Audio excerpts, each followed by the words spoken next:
এখন কন্টিনিউ বর্ষা চলছে, আর এই বর্ষার সময় আমাদের এখন এই ড্রাগন গাছ থেকে আমরা প্রচুর পরিমাণে কিন্তু ফুল আর ফল কিন্তু পেতে পারবো। আমরা সবাই জানি যে বর্ষাকালের জন্য আমরা কিন্তু ড্রাগন গাছে প্রতি বছরই এই বর্ষার জন্য অপেক্ষা করে থাকি, কেননা এই ড্রাগন গাছে আমরা বর্ষার সময় কিন্তু প্রচুর পরিমাণে ফল পেয়ে থাকি।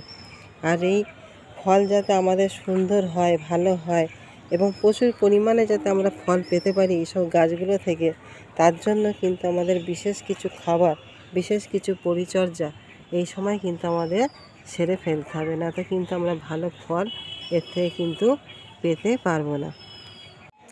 নমস্কার বন্ধুরা, আমি শ্রাবন্তী, আর আপনারা দেখছেন আমার গিন্ডুক গার্ডেন চ্যানেল। আজকে টাইটেল আর থাম্বনেল দেখে বুঝতেই পেরেছেন আজকে আমি কোন বিষয় নিয়ে কথা বলবো। ঠিক তাই, আজকের আমি এই ড্রাগন গাছের সম্পর্কে নিয়ে কথা বলবো। আপনারা সবাই জানেন যে এপ্রিল মাসের থেকে আমাদের ড্রাগন গাছে ফুল আসা শুরু করে, আর সেইটা চলে আমাদের প্রায় অক্টোবর মাস পর্যন্ত আমরা ফুল আর ফল এই ড্রাগন গাছ থেকে পেয়ে থাকি। আর এই ড্রাগন গাছ থেকে আমরা ফুল আর ফল যে পেয়ে থাকি, সেটার জন্য আমাদের 3 টাইম খাবার দিতে হয়। প্রথম টাইম খাবার দিতে হয় যখন আমাদের প্রথম ফেব্রুয়ারি মাসের যখন শেষ, মানে আমাদের যখন এপ্রিল মাসে আমরা যখন ফলটা পাবো, সেই সময় ফার্স্ট আমরা খাবার দেবো। ফেব্রুয়ারি মাসের শেষ টাইমে আমরা প্রথম খাবার দেবো, মিক্সড খাবার, যেটা ভারী খাবার, সেই ভারী খাবার আমরা দিয়ে থাকি। দ্বিতীয় হচ্ছে আপনার এই জুলাই মাসের শেষ বা আগস্টের শুরুতে ফের আমাদের ভারী খাবার দিতে লাগে। আর হচ্ছে যখন আমাদের ফল পুরোপুরি যখন ড্রাগন গাছ থেকে উঠে যায় অক্টোবর মাসে, তারপরে নভেম্বর মাসে ফের একটা ভারী খাবার আমাদেরকে দিতে হয়। এই 3 টাইম আমাদের খাবার দিতে হয়। তা এই যে এখন যেহেতু আগস্ট মাস পড়ে গেল, এই আগস্ট মাস পড়ে যাওয়ার জন্য আমরা কি করব, এই ড্রাগন গাছে আবার ফের খাবার দেবো।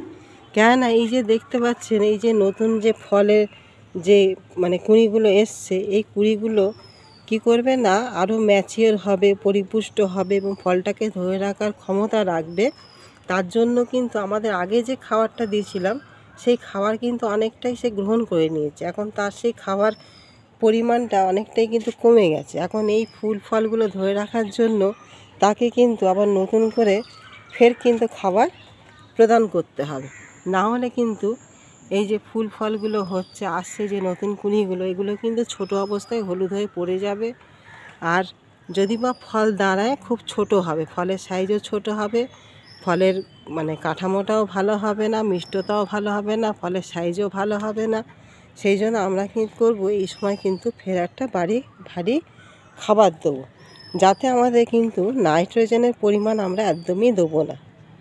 সেই খাবারটা কি আমি আপনাদেরকে এখন দেখিয়ে দিচ্ছি। আপনারা এই খাবারটা আপনারা দিন।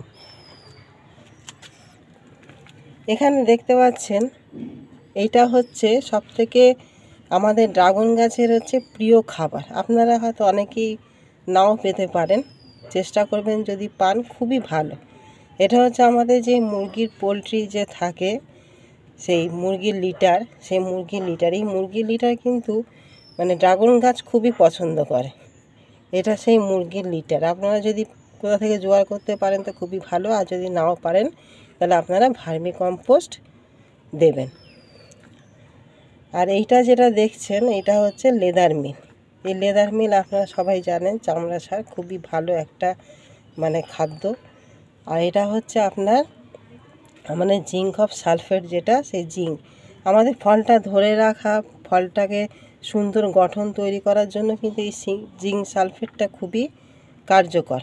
আর এটা হচ্ছে ম্যাগনেসিয়াম সালফেট। এই ম্যাগনেসিয়াম সালফেটটা আমাদের ফুল ফল আনতে কিন্তু খুবই সাহায্য করে। এমনকি এই ফলের যে মানে সৌন্দর্য, ফলের যে আকার গঠন, এগুলো সব কিছু কিন্তু সুন্দর রাখে। এমনকি গাছটাকেও সুস্থ, সতেজ এবং ফ্রেশ রাখবে, সবুজ রাখবে এই ম্যাগনেসিয়াম সালফেট।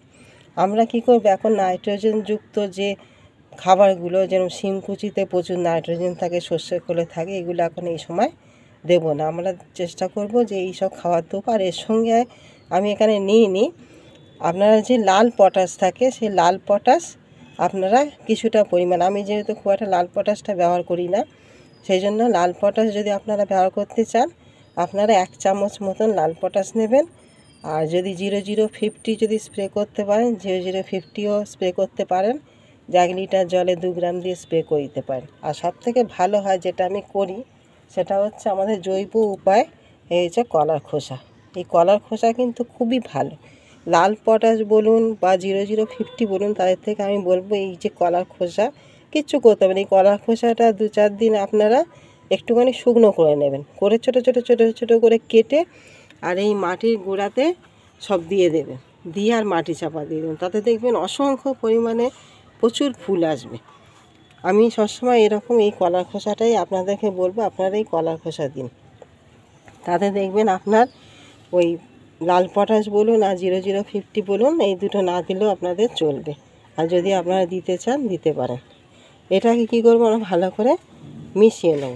সুন্দরভাবে মিশিয়ে নিয়ে এই মুরগির লিটারটা খুবই ভালো, কিন্তু সবার পাওয়াটা হয়তো নাও সম্ভব হতে পারে, কিন্তু চেষ্টা করবেন যদি মানে পান কোথাও থেকে, না হলে কিন্তু আপনারা ভার্মি কম্পোস্ট দেবেন। তার আগে এই যে দেখুন এখানে যে ইয়েগুলো হয়েছে, যে ঘাসগুলো, লতা পাতা যত আগাছা জন্মেছে, এগুলো কিন্তু আমাদের সব প্রথমে এইভাবে তুলে ফেলে দিতে হবে, পরিষ্কার করে দিতে হবে। আমাদের সব কিছু সব এইভাবে আমরা কি করব, পরিষ্কার করে দেব।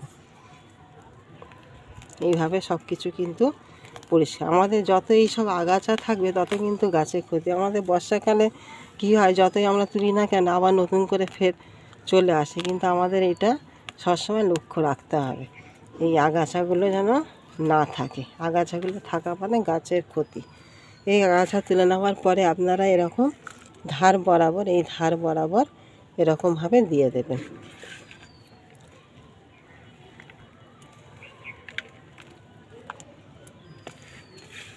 এই ধার বরাবর এরকমভাবে খাবারটা আপনারা দিয়ে দেবেন। দেখবেন এতে করে কি হবে, আপনার যে ফুলগুলো সুন্দর ম্যাচিওর হবে, ফুলগুলো দেখবেন হলুদ হয়ে ঝরে যাবে না, খুব সুন্দর ফুলগুলো তৈরি হবে। এমনকি যে ফল হবে সেই ফলটাও দেখবেন খুব সুন্দর তৈরি হচ্ছে, তার সাইজও বৃদ্ধি পাবে, এমনকি মিষ্টতাও ভালো হবে। সব দিক থেকে দেখবেন এই খাবারটা আপনার, এই যে আমরা খাবারটা দিয়ে দিলাম, এই খাবার দেওয়ার পর আর খাবার দেওয়ার প্রয়োজন পড়বে না। আমরা সেই আবার লাস্টে অক্টোবর মাসে ফের খাবার প্রদান করব। আর একটা কাজ এখন বিশেষ করে করতে হবে, সেটা হচ্ছে কিন্তু ফাঙ্গিসাইড দেওয়া। যেহেতু আমাদের এই গাছে কিন্তু কীটনাশকের কোনো প্রয়োজন পড়ে না, সেই জন্য আমাদের এই বর্ষার টাইমে কিন্তু প্রতি 15 দিন অন্তর কি 1 সপ্তাহ অন্তর আপনারা একটা ভালো মানের ফাঙ্গিসাইড, যে কোনো ফাঙ্গিসাইড যার কাছে যেটা আছে, আপনারা সেই ফাঙ্গিসাইড কিন্তু দেবেন, যাতে ফাঙ্গাসটা না লাগে। আর আপনারা যে মাইক্রোনিউট্রিয়েন্ট থাকে, সেই মাইক্রোনিউট্রিয়েন্ট যেটা আমাদের অ্যাগ্রোমিন গোল্ড হোক কি বাইমিজাইম হোক, আপনারা কী করবেন, এই গাছে মাসে একবার অন্তত স্প্রে করে দেবেন। তাহলে দেখবেন খুব সুন্দরভাবে কিন্তু এইসব ছোটো ছোটো কুঁড়িগুলো দেখবেন বড় হয়ে যাবে। আর শুধু এই কটা না, আরও দেখবেন আরও সুন্দর কুঁড়ি পুরো গাছে কিন্তু ভর্তি হয়ে যাচ্ছে। আর আরেকটা জিনিস হচ্ছে, এই যে এই ডালগুলো হচ্ছে নতুন, কিন্তু এই ডালগুলোতে এখনও ফুল আসেনি, শুধু এই ডালটাতে এসেছে। আপনারা কি করবেন, এই ডালের যে এই পর্যন্ত রেখে এখান থেকে সব কেটে দেবে। ডালগুলো কিন্তু শক্ত হয়ে গেছে বা ফুল আসার সময় হয়ে গেছে। এই ডালগুলো আপনার হয়েছিল মানে যে নভেম্বর মাসে যে খাবার দিয়েছিলাম, সেই খাবার দেওয়ার পরে এই ডালগুলো বেরিয়েছিল। এখন এইগুলো পরিপক্ক হয়ে গেছে, শক্ত হয়ে গেছে ডালগুলো। এই ডালগুলো থেকে এবারে ফুল ধারণ করবে। কিন্তু আমাদের করতে হবে কি, এই ডালের এই মাথা থেকে অল্প একটু রেখে এই মাথাগুলো কেটে আর ফাঙ্গিসাইড দিয়ে দেবেন। তাহলে দেখবেন এই যে নতুন নতুন যে কতগুলো ডাল সব বেরিয়েছে, এই সব ডালগুলোতে সুন্দর ফুল এসে যাবে। আর দেখবেন অসংখ্য ফুল হবে, যেহেতু আমাদের বর্ষাকাল এখনও কন্টিনিউ চলছে। আর এই বর্ষার টাইমে কিন্তু ড্রাগনটা খুব সুন্দরভাবে হয়। বন্ধুরা, আপনারা এইভাবে খাবারগুলো দিন, যে খাবারগুলোর কথা বললাম, দেখবেন আপনাদেরও গাছগুলোতে ফুল ফল সব ভরে যাচ্ছে, এবং ফুল ফলগুলো সাইজও খুব সুন্দর হবে, ভালো হবে। আপনারা এইভাবে ড্রাগন গাছগুলোকে যত্ন করুন, এইভাবে যত্ন নিন, দেখবেন অসংখ্য ফুল পাবেন।